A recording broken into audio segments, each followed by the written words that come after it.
we're back in the studio. Somebody just told a little joke. Anyway, welcome, Kimberly. It's so nice to have you. Good morning. It is so happy to be here. It feels good to smile and laugh. It does indeed, and there's so much going on at Green Spring. Well, you have been one busy lady, I know. There are lots of things going on, and there's a few little announcements I also wanted to make along the way. Is that all right? The program is yours. All right, wonderful.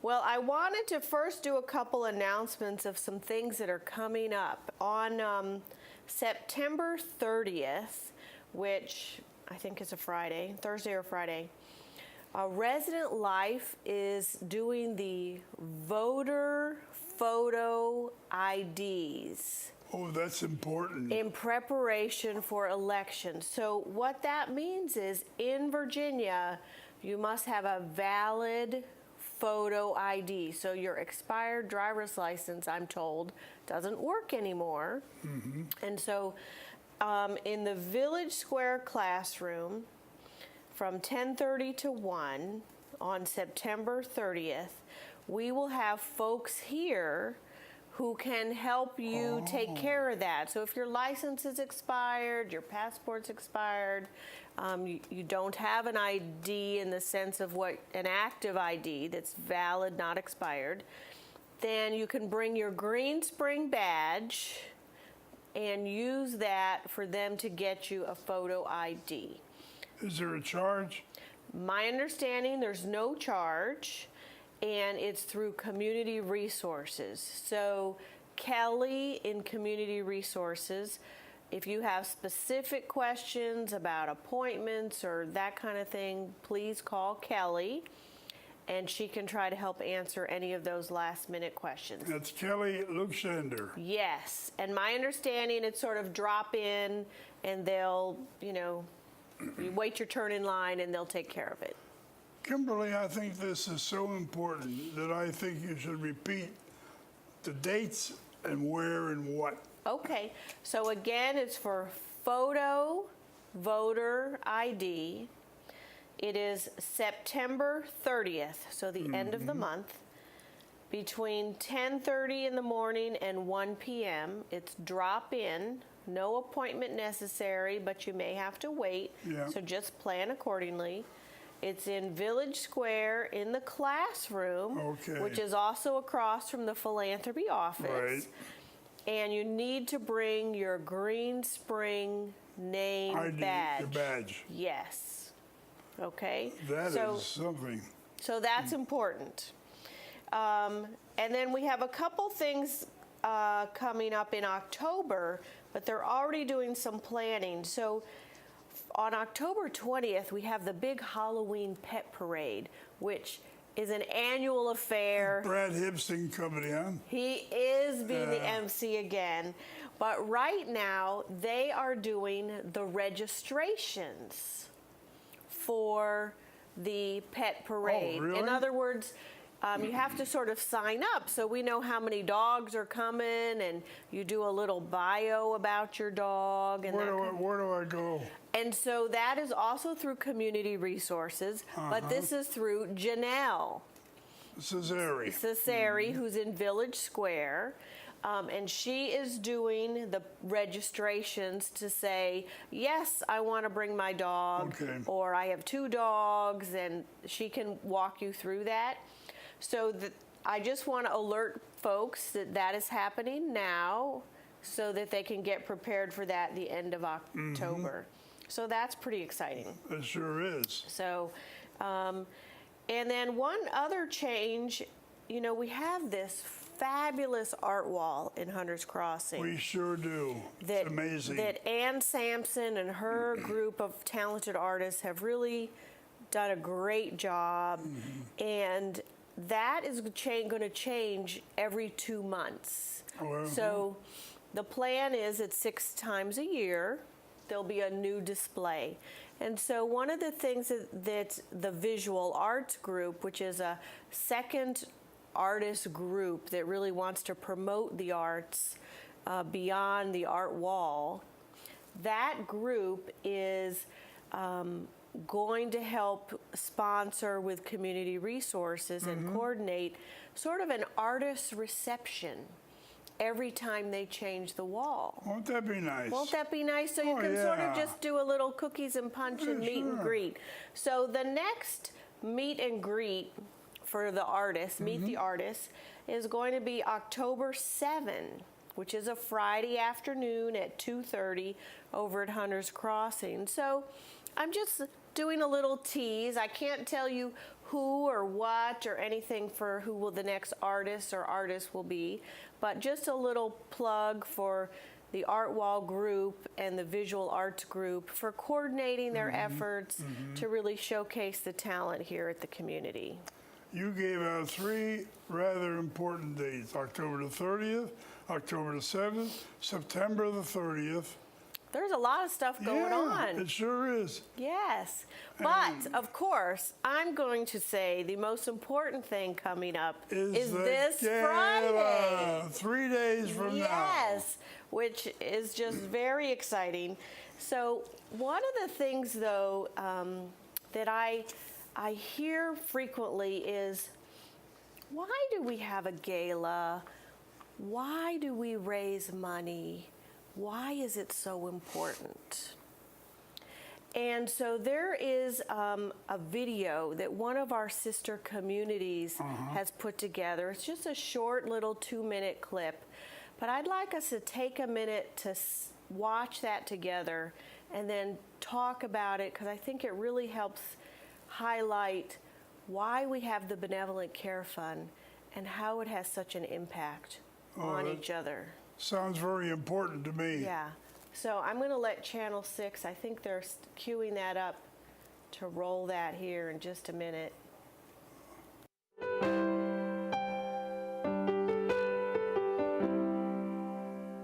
My mom grew up in Hamden, Maryland, and dated my dad, and they got married when she was 24. They had a wonderful life, lived in Arbutus most of the time. They were involved in all the kids' functions, volunteered, went to church, all around ordinary, great people. And I was proud to call them my parents. When my dad passed away in 1999 and my brother passed away in 2003, my mom wanted to come to Charlestown, but she was afraid that she couldn't afford it. After our friend looked over her finances, we found that, yeah, she could make it. And she lived here for 11 years in independent care before she had to go to the assisted living department. She went on spend down after all that time of having fun and doing everything that she could possibly want to do.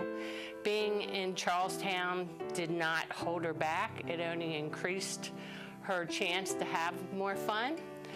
She's now on the Benevolent Fund, and it has helped both of us tremendously. I am personally just so grateful to them because they allow me to have a life. I don't have to worry about what's going to happen to Mom or where she's going to be, because she'll be here and she'll be taken well taken care of for the rest of her life. And if I'm not around for some reason, I don't have to worry because she's in good hands.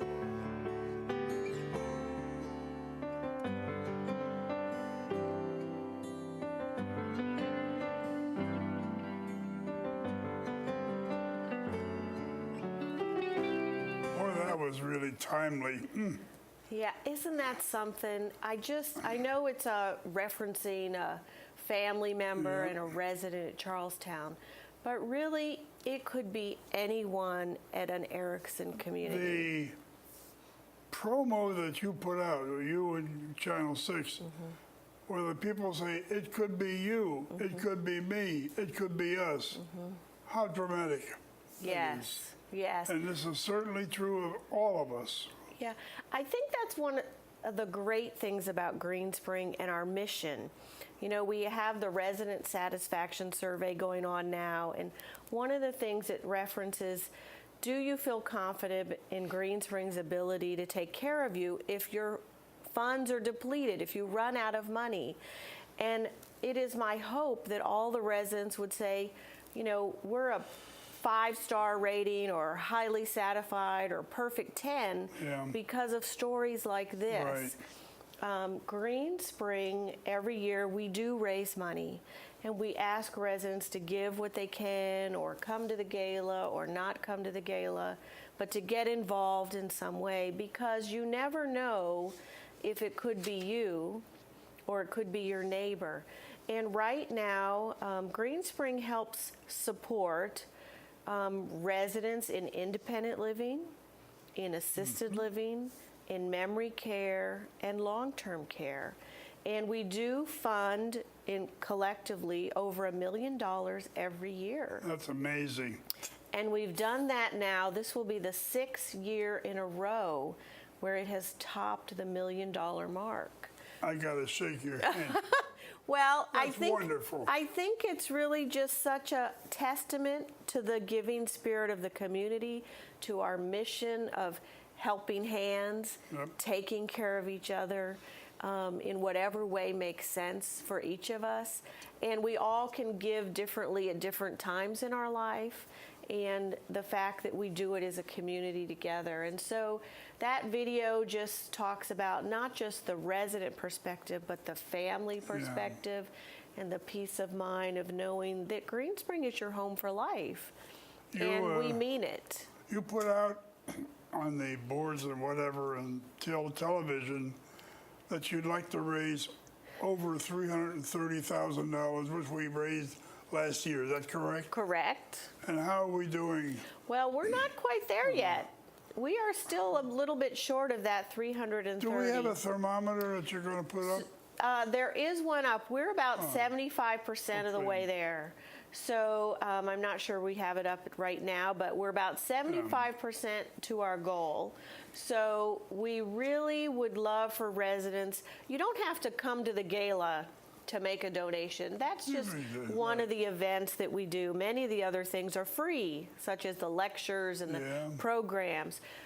So we just ask residents, if you haven't given, you can still give. Please give. Yeah, and if you're not sure that you can make a gift now, make a gift by the end of the year if you're able to. Once you talk to your tax man and you figure out what you need to do for charitable deductions.